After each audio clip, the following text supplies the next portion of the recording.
Tonton video ini sampai selesai agar Anda tidak gagal paham.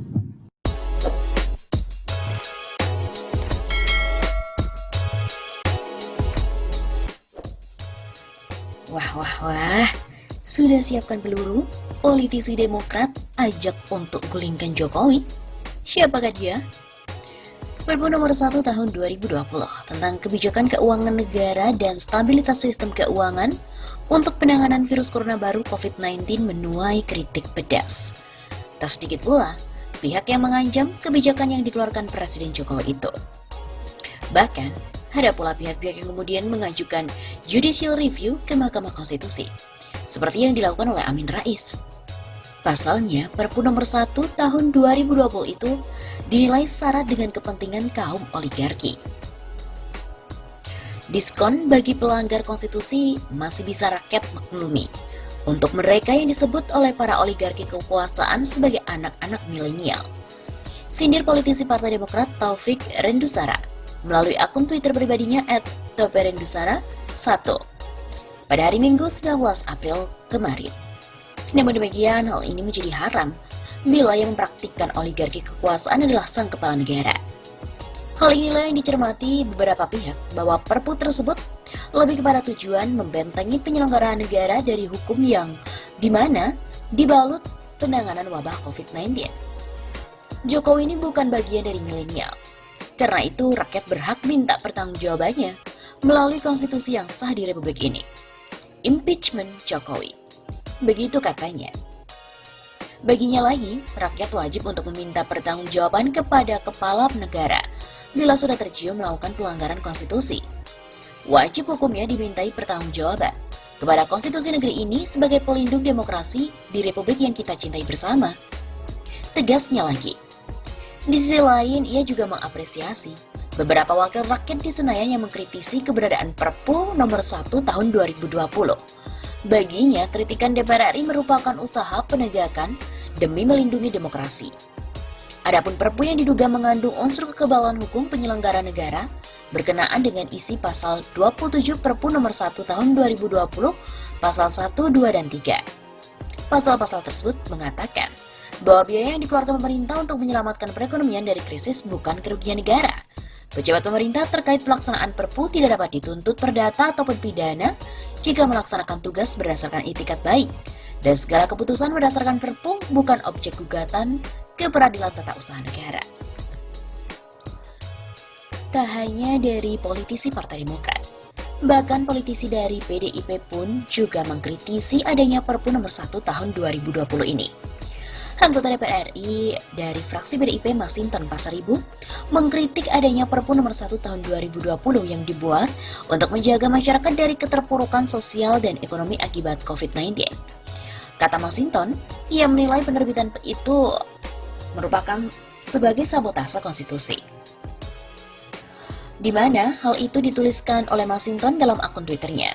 Perpu nomor 1 tahun 2020 kepentingan nyata kaum oligarki. Tuan, ini bukan Perpu, ini sabotase konstitusi. Masinton pun yang dimintai konfirmasi membenarkan cuitannya tersebut. Masinton menjelaskan penerbitan Perpu hak prerogatif Presiden yang artinya tergantung kepada penilaian subjektif Presiden. Pasal 22 ayat 1 Undang-Undang Dasar 1945. Dalam hal ihwal kegentingan yang memaksa, Presiden berhak menetapkan peraturan pemerintah pengganti undang-undang. Namun berdasarkan putusan MK nomor 138, lanjut Masinton ada 3 syarat objektif sebagai parameter adanya kegentingan yang memaksa bagi Presiden untuk menetapkan Perpu. Yang pertama adanya keadaan yaitu kebutuhan mendesak untuk menyelesaikan masalah hukum secara cepat berdasarkan undang-undang. Kemudian yang kedua, undang-undang yang dibutuhkan tersebut belum ada sehingga terjadi kekosongan hukum, atau ada undang-undang tetapi tidak memadai. Kemudian yang ketiga, kekosongan hukum tersebut tidak dapat diatasi dengan cara membuat undang-undang secara prosedur biasa, karena akan memerlukan waktu yang cukup lama, sedangkan keadaan yang mendesak harus perlu kepastian untuk segera diselesaikan. Pertanyaannya, apakah ada kekosongan hukum yang menjadi kendala pemerintah menghadapi pandemi COVID-19? Jawabannya kan tidak. Sebab sebagai payung hukum dalam mengatasi pandemi COVID-19, katanya, pemerintah telah dibekali Undang-Undang Nomor 24 Tahun 2007 tentang penanggulangan bencana Undang-Undang Nomor 6 Tahun 2018 tentang Kekarantinaan Masyarakat, serta Undang-Undang Nomor 4 Tahun 1984 tentang Wabah Penyakit Menular. Masinton juga menyoroti judul Perpu Nomor 1 Tahun 2020 tentang Kebijakan Keuangan Negara dan Stabilitas Sistem Keuangan untuk Penanganan Pandemi Coronavirus Disease atau COVID-19. Sebenarnya secara judul saja Perpu Nomor 1 Tahun 2020 ini rancu dan tidak fokus. Perpu ini mau menanggulangi pandemi COVID-19 atau mau menanggulangi kebijakan keuangan negara. Disinilah ruang abu-abu para penumpang gelap bermain melalui regulasi dengan menyisipkan agenda untuk kepentingan memanfaatkan situasi pandemi. Sudah jelas bahwa Perpu adalah peraturan pemerintah pengganti undang-undang, bukan menggantikan undang-undang dasar. Ini yang saya sebut sebagai sabotase konstitusi. Masinton pun juga mengkritik alasan pemerintah bahwa pandemi COVID-19 telah berdampak antara lain terhadap perlambatan pertumbuhan ekonomi nasional, penurunan penerimaan negara dan peningkatan belanja negara serta pembiayaan. Alasan ini pun tidak perlu untuk menerbitkan Perpu, bisa dengan merevisi Undang-Undang APBN. Selain itu, Masinton juga menyoroti poin pejabat pemerintah tidak bisa dituntun dalam pelaksanaan Perpu. Masinton menilai hal itu bertentangan dengan Undang-Undang Dasar. Dalam melaksanakan Perpu Nomor 1 Tahun 2020, pejabat pemerintah tidak dapat dituntut perdata ataupun pidana jika melaksanakan tugas berdasarkan etikat baik. Dan segala keputusan berdasarkan Perpu bukan objek gugatan ke Peradilan Tata Usaha Negara. Secara norma bertentangan dengan Pasal 27 Undang-Undang Dasar 1945 Ayat 1, di mana menegaskan semua warga negara bersamaan kedudukannya di dalam hukum. Kesamaan di hadapan hukum berarti setiap warga negara harus diperlakukan adil oleh aparat penegak hukum dan juga pemerintah. Kemudian, Menko Polhukam Mahfud MD sebelumnya mempersilahkan masyarakat untuk mengkritisi Perpu tersebut, atau bahkan untuk menguji dengan judicial review ke Mahkamah Konstitusi. Dia menyebut peraturan pemerintah pengganti undang-undang atau Perpu itu dibuat untuk menjaga masyarakat dari keterpurukan sosial dan ekonomi akibat COVID-19. Mungkin agaknya beberapa orang atau bahkan banyak orang merasa terhentak ketika membaca secara keseluruhan Perpu Nomor 1 Tahun 2020 tentang Kebijakan Keuangan Negara dan Stabilitas Sistem Keuangan untuk Penanganan Pandemi Coronavirus.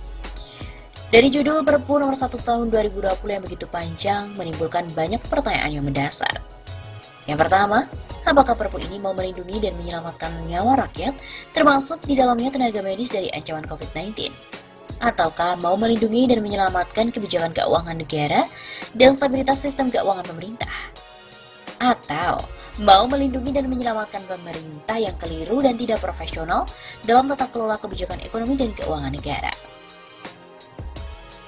Ditinjau mulai dari konsideran menimbang fakta, batang tubuh, pasal-pasal dan penjelasan Perpu yang menjadi tujuan utama adalah bukan untuk menyelamatkan nyawa warga negara.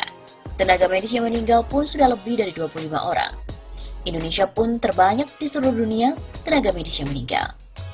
Yang lebih mencolok lagi dari Perpu adalah untuk mengamankan ekonomi yang sudah mengalami defisit anggaran sejak beberapa tahun sebelum COVID-19 masuk Indonesia.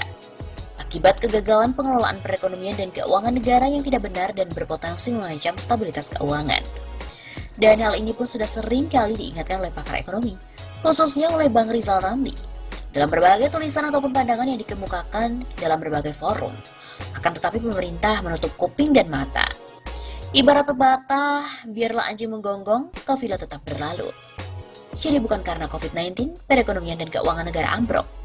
Justru sebaliknya, perekonomian dan keuangan negara dalam keadaan buruk menyebabkan pemerintah gagap menghadapi COVID-19. Tanpa COVID-19, tetap Indonesia menghadapi krisis ekonomi dan ancaman resesi. Menurut kami pun, ekonomi kita ini amburadul dan pengelolaan keuangan negara tidak tepat, di mana membuat kita tak mampu menghadapi wabah. Persoalan utamanya adalah masalah ekonomi. Meskipun dalam Perpu tersebut COVID-19 menjadi alasan, namun dalam norma Perpu maupun konsiderannya tergambar jelas untuk mengatasi darurat ekonomi. Oleh karena itu, Perpu ini tak relevan dengan kondisi darurat kesehatan nasional yang sedang dialami oleh Indonesia. Lalu pertanyaan-pertanyaan lain, yaitu apakah Perpu Nomor 1 Tahun 2020 ini telah memenuhi syarat-syarat negara dalam keadaan bahaya sehingga menimbulkan kegentingan maksa? Dan yang ketiga, Apakah Perpu nomor 1 tahun 2020 dikeluarkan dan diterbitkan karena terjadi kekosongan hukum dalam menghadapi ancaman ataupun bahaya COVID-19, serta DPR dalam masa reses? Alasan mendesak pun tidak terpenuhi dalam Perpu ini, sebab DPR masih bersidang dan belum memasuki masa reses. Bahkan sampai hari ini masih membahas RUU Omnibus Law dan pemindahan ibu kota negara. Artinya pemegang kekuasaan pembentuk undang-undang masih berfungsi dalam menjalankan tugas. Dari 3 hal sebagaimana yang disebutkan dalam putusan MK, tidak dapat dijadikan alasan, sebab kekosongan hukum dan keadaan mendesak tidak terpenuhi.